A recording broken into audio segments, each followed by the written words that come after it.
माननीय विधायकगण श्री राजेश चौधरी जी, श्री जयवीर सिंह जी, श्री अनिल पराशर जी, श्री रविंद्र पाल सिंह जी, श्रीमती मुक्ता संजीव राजा जी, श्री राजकुमार सहयोगी जी, श्री आरपी सिंह जी और भारतीय जनता पार्टी राष्ट्रीय लोकदल के संयुक्त प्रत्याशी के रूप में उपस्थित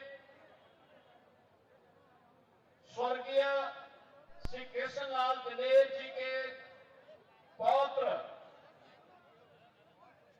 और स्वर्गीय श्री राजवीर सिंह दिलेर के पुत्र एक युवा कर्मठ प्रत्याशी श्री सुरेंद्र दिलेर जी और उपस्थित खैर के मेरे सभी बहनों और भाइयों,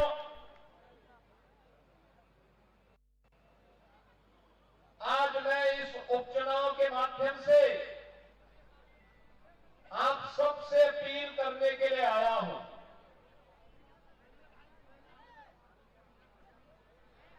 अलीगढ़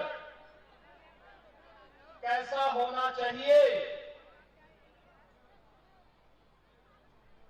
उसमें खैर की क्या भूमिका होनी चाहिए, इसके बारे में चर्चा करने और जब अपना जनप्रतिनिधि होता है तो उसका लाभ किस रूप में प्राप्त होता है, इसके बारे में बात करने के लिए आपके बीच आया हूं। बहनों और भाइयों, अभी हाल ही में आपने हरियाणा विधानसभा के चुनाव के परिणाम को देखा होगा। लोग तमाम प्रकार की चर्चाएं करते थे, लेकिन हरियाणा की जनता ने जवाब दिया कि नहीं, हमें डबल इंजन चाहिए और डबल इंजन में भी एक ऐसी सरकार चाहिए जो बिना भेदभाव के शासन की योजनाओं को भी दिला सके और सुरक्षा की पुख्ता व्यवस्था भी दे सके, और वह केवल और केवल भारतीय जनता पार्टी मोदी जी के नेतृत्व में दे सकती है। बहनों और भाइयों, विरासत और विकास का अद्भुत संगम क्या होता है, यह आपने काशी में भी देखा है, 500 वर्षों के बाद अयोध्या में भी देखा है, मथुरा, वृंदावन, बरसाना में भी आप देख रहे हैं। और आपको अलीगढ़ से ज्यादा अच्छा उदाहरण क्या मिलेगा कि जिस राजा महेंद्र प्रताप सिंह जी को कांग्रेस ने पूरी तरह भुला दिया था, और राजा महेंद्र प्रताप सिंह जी के नाम पर भी एक राज्य विश्वविद्यालय आपको हम लोगों ने समर्पित किया है। बहनों और भाइयों, ये राज्य विश्वविद्यालय आने वाले समय में एक उत्कृष्टतम विश्वविद्यालय बने, इसके लिए भी भारतीय जनता पार्टी के प्रत्याशी जीतने आवश्यक है। आपने देखा होगा कल माननीय उच्चतम न्यायालय में अलीगढ़ विश्वविद्यालय को अल्पसंख्यक विश्वविद्यालय बनाना चाहिए, अल्पसंख्यक संस्था के रूप में स्थापित करना चाहिए, या एक सामान्य संस्था के रूप में रहनी चाहिए। कल माननीय उच्चतम न्यायालय में इस पर बहस हो रही थी। आप याद करिए, ये कैसे हो सकता है कि भारत के संसाधनों से पलने वाला, भारत की जनता के टैक्स से चलने वाला एक ऐसा संस्थान जो अनुसूचित जाति, जनजाति और पिछड़ी जाति के लोगों को कोई आरक्षण नहीं देता है, लेकिन वहां पर मुसलमानों के लिए 50% आरक्षण की व्यवस्था वे लोग अपने स्वयं के माध्यम से करने का प्रयास करते हैं। और यही मामला चल रहा है माननीय उच्चतम न्यायालय में।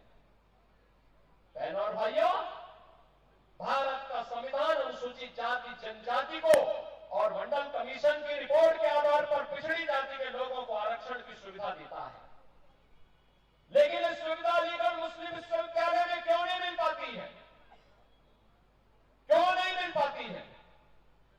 जब भारत का पैसा लगा है तो अनुसूचित जाति जनजाति और पिछड़ी जाति के लोगों को भी वहां आरक्षण की सुविधा का लाभ मिलना चाहिए, नौकरी में भी मिलना चाहिए और अनुसूचित जाति और पिछड़ी जाति के बच्चों को प्रवेश में भी वहां ये सुविधा प्राप्त होनी चाहिए थी। लेकिन क्यों बंद किया गया? क्योंकि कांग्रेस नहीं चाहती है, समाजवादी पार्टी नहीं चाहती है, बहुजन समाज पार्टी नहीं चाहती है, क्योंकि इन सबको वोट चाहिए, वोट बैंक को बचाने के लिए लोग आपकी भावना के साथ और राष्ट्रीय एकता और अखंडता के साथ खिलवाड़ कर रहे हैं। ये लोग इसके साथ खिलवाड़ कर रहे हैं, राष्ट्रीय अस्मिता के साथ खिलवाड़ कर रहे हैं। आपने इससे पहले पिछले सप्ताह देखा होगा, जम्मू कश्मीर विधानसभा ने एक प्रस्ताव पारित किया है। जम्मू कश्मीर में नेशनल कॉन्फ्रेंस और कांग्रेस की सरकार है, उसने प्रस्ताव पारित किया है कि कश्मीर में फिर से 370 की बहाली होनी चाहिए। बहनों और भाइयों, ये जानते हुए कि बाबा साहब डॉक्टर भीमराव अंबेडकर नहीं चाहते थे कि भारत के संविधान में धारा 370 जुड़े, लेकिन पंडित नेहरू की जिद ने जबरदस्ती इस धारा को भारत के संविधान में जुड़वाया।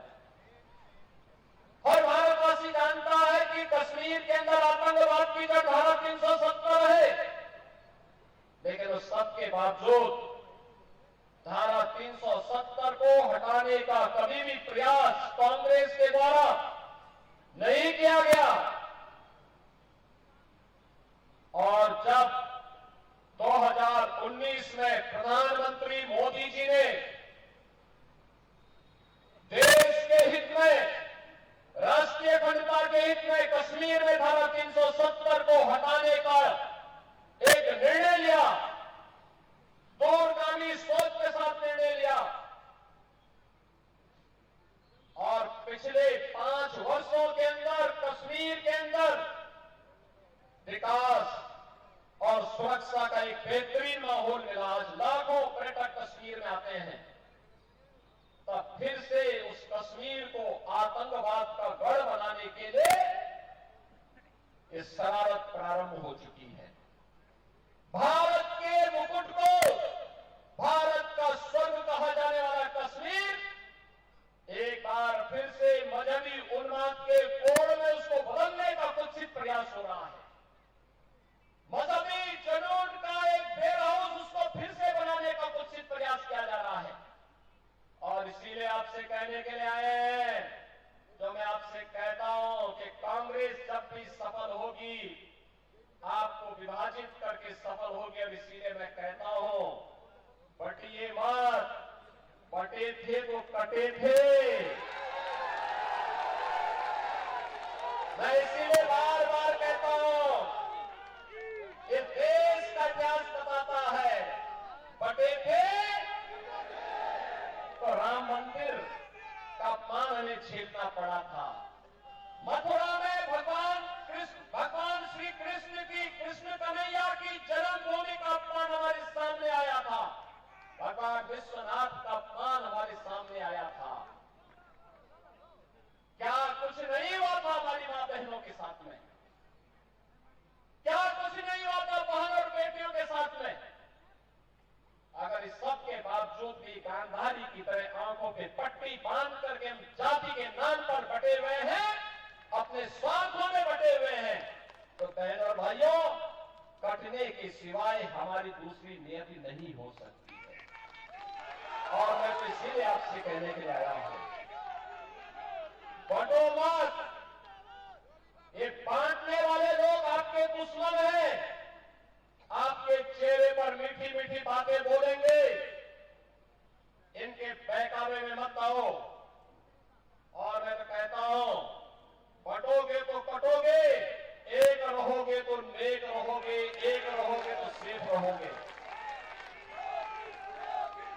और भाइयों, इसीलिए मैं आज आपसे कहने के लिए आया हूं, आपने 2017 के पहले के उत्तर प्रदेश को देखा है, 2017 के बाद का उत्तर प्रदेश भी आप देख रहे हैं। यही अलीगढ़ था, यही अलीगढ़ था। हर 10 दिन में यहां कर्फ्यू लगता था या उपद्रव होता था। आज 7.5 वर्ष में कोई उपद्रव हुआ? कोई उपद्रव करने की हिम्मत कर पाएगा क्या? कोई गुंडागर्दी करने का दुस्साहस कर पाएगा क्या? उसको भी मालूम है, जो उपद्रव करेगा, निर्दोष व्यापारियों की दुकानों पे आगजनी करेगा, बेटी और बहन की इज्जत के साथ खिलवाड़ करेगा, एक तरफ यमराज इंतजार कर रहा होगा उसका, और दूसरी ओर बाप दादों ने अगर कोई संपत्ति अर्जित की है तो संपत्ति भी कब्जे में लेकर के गरीबों में बांटने का काम कर देंगे। बहनों और भाइयों, ये यूपी के परसेप्शन को सुधारता है। ये यूपी वही यूपी है, हर तीसरे दिन दंगा होता था, कर्फ्यू महीनों लगता था, पर और केवल शांतिपूर्ण तरीके से नहीं बनाए जाते थे। अराजकता चरम पर थी, गुंडागर्दी चरम पर थी, अव्यवस्था का आलम क्या था कौन नहीं जानता है, कौन नहीं जानता है। गरीब को राशन नहीं मिलता था। प्रधानमंत्री आवास के नाम पर उस समय इंदिरा आवास योजना 20,000 रुपया आता था, वो भी एक गांव में एक व्यक्ति को, किसी को शौचालय नहीं मिलता था।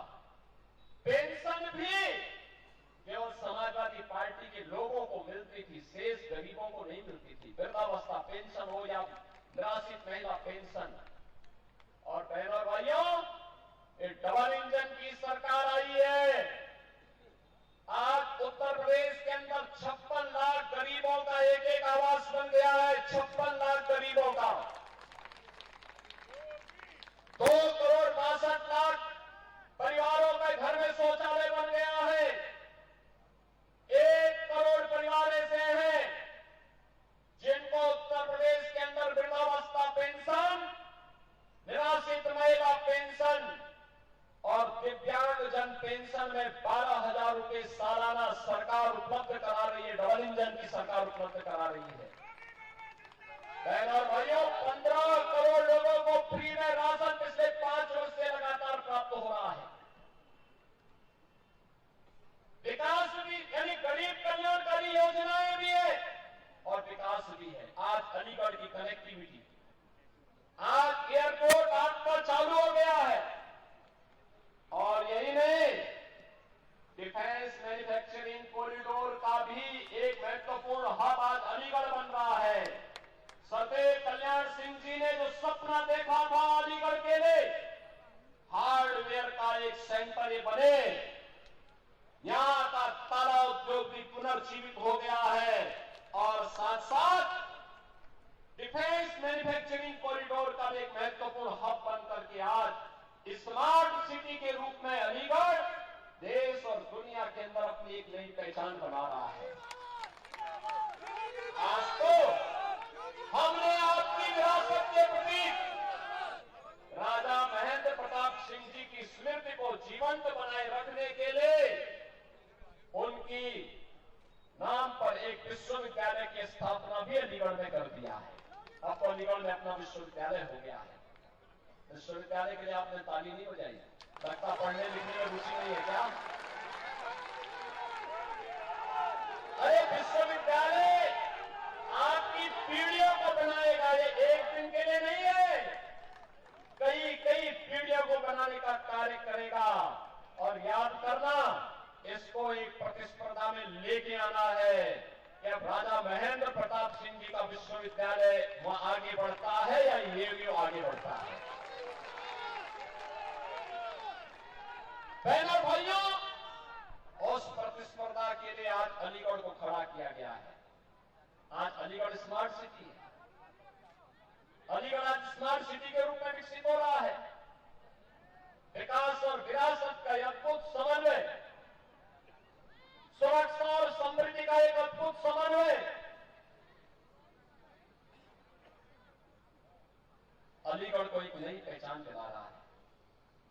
उन स्थितियों में भी अगर हम लोग उन लोगों को मौका देंगे जो लोग अपने करतूतों से ही जाने जाते हैं, कारनामों से ही जाने जाते हैं, समाजवादी पार्टी, इसकी पहचान क्या है? इसका असली चेहरा देखना है। अयोध्या में निषाद और कश्यप जाति की बेटी के साथ इनके नेता ने जो किया था, मोइन खान ने जो कृत्य किया था, वो किसी से छुपा हुआ है क्या? इनके एक नेता कन्नौज में भी है, उसने जो कृत्य किया था एक बेटी के साथ में। बहनों और भाइयों, सभ्य समाज के लिए कलंक है। और मैं इसीलिए बार बार कहता हूं, ये लाल टोपी काले कारनामे, इसको पनपने मत दीजिए। उत्तर प्रदेश को ये लोग फिर से जो विकास की मुख्य धारा के साथ जुड़ करके सुरक्षा और समृद्धि का एक मानक तय कर रहा है, यह फिर से उत्तर प्रदेश को अराजकता की ओर धकेल देगा। आपने देखा होगा कैसे लोग षड्यंत्र कर रहे हैं, कैसे कैसे षड्यंत्र करते हैं। कितना इन्होंने झूठ बोला था, अफवाह फैलाई थी लोकसभा चुनाव के दौरान, आज तो एक्सपोज हो गए। कहते थे खटाखट खटाखट, कहां वो खटाखट है? 1-1 लाख रुपए देने की जो बात कही थी समाजवादी पार्टी और कांग्रेस ने, आज वो कहां वो पैसा है? एक खटाखट नहीं, एक चुनाव आया है, अब इनका सफाचट कर दीजिए, कर दीजिए, एक बार मौका दे दीजिए। और हमेशा के लिए याद रखना, जो आपकी सुरक्षा पे सेंध लगाए, जो आपके विकास में बाधक बने, जो अराजकता का प्रतीक हो, गुंडागर्दी का प्रतीक हो, गुंडों और अपराधियों को प्रश्रय देता हो, ऐसे लोगों को किसी भी स्थिति में स्वीकार नहीं किया जाना चाहिए, किसी भी स्थिति में स्वीकार नहीं किया जाना चाहिए। बहनों और भाइयों, जब हम लोग एक गलत व्यक्ति को प्रश्रय देते हैं तो आने वाली पीढ़ी के भविष्य के साथ खिलवाड़ करते हैं, वर्तमान पीढ़ी के वर्तमान को बर्बाद करते हैं और आने वाली पीढ़ी के भविष्य को भी हम खराब करने का काम करते हैं। ये कोई अधिकार हमें नहीं है। और इसीलिए मैं आप सबसे कहने के लिए आया हूं, ये बलदाऊ जी की कृपा भूमि है, हरिदास जी महाराज की साधना से पवित्र की भी धरती है। इस धरती से संदेश स्पष्ट जाना चाहिए और वह संदेश बहुत स्पष्ट होना चाहिए कि बटेंगे नहीं, एक रहेंगे,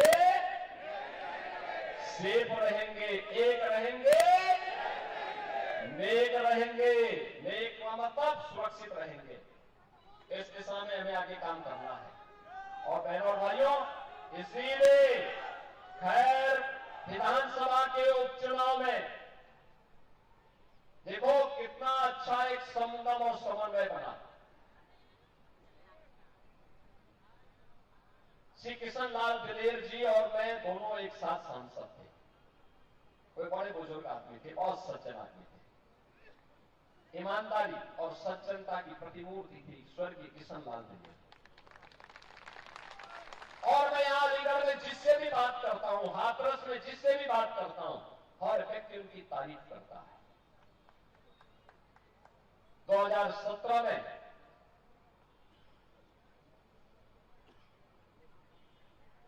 और उसके बाद 2022 में आपने श्री अनूप प्रधान को यहां पर विधायक के रूप में चुना। बहनों और भाइयों, अनूप प्रधान हाथरस के सांसद हैं और आज यहां पर उनके स्थान पर यहां पर अब श्री सुरेंद्र दिलेर को भारतीय जनता पार्टी ने, राष्ट्रीय लोकदल ने, एनडीए ने अपना समर्थन देकर के भारतीय जनता पार्टी के चुनाव चिन्ह पर अपना प्रत्याशी बनाकर के उतारा है। बहनों और भाइयों, एक ऐसी विरासत जो विकास और विरासत का समन्वय करने की सामर्थ्य रखती, उसी श्रद्धाभाव के साथ कार्य करने की सामर्थ्य रखती हो, जो सुरक्षा, समृद्धि और सुशासन को अपने जीवन का हिस्सा मानती है, जिन्होंने सब और विषम परिस्थितियों में, मुझे याद है श्री राजवीर सिंह दिलेर का टिकट कटा था, मैं चुनाव प्रचार के लिए आया था,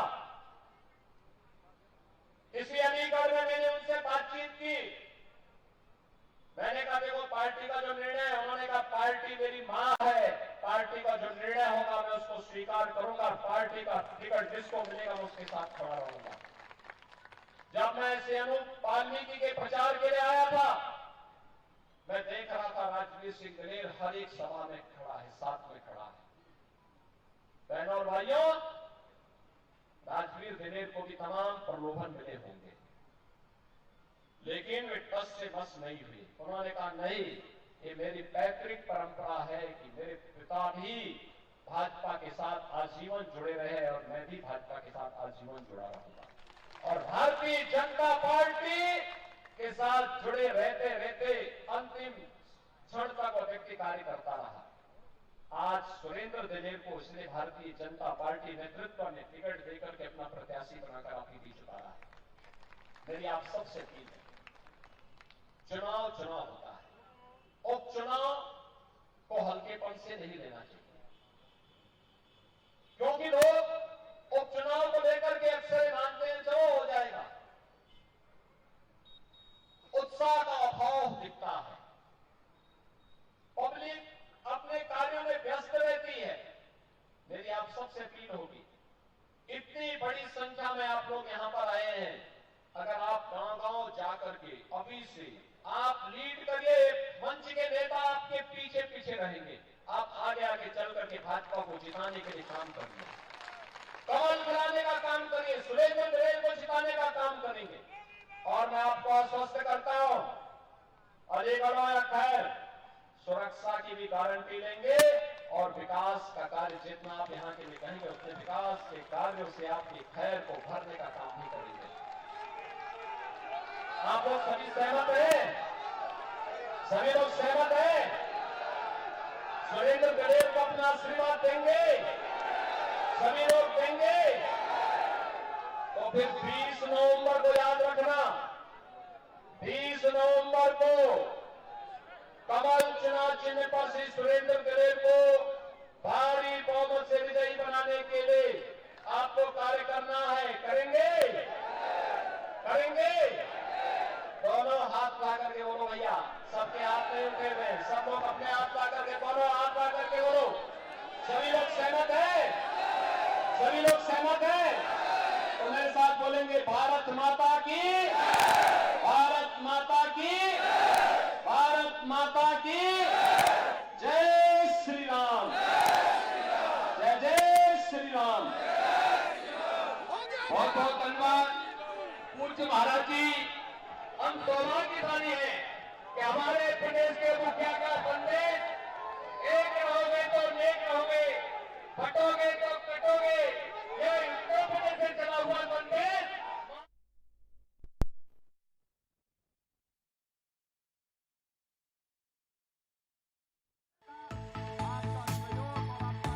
कुछ भाव पुष्प। आप देख रहे हैं प्राइम टीवी, सच साहस सरोकार।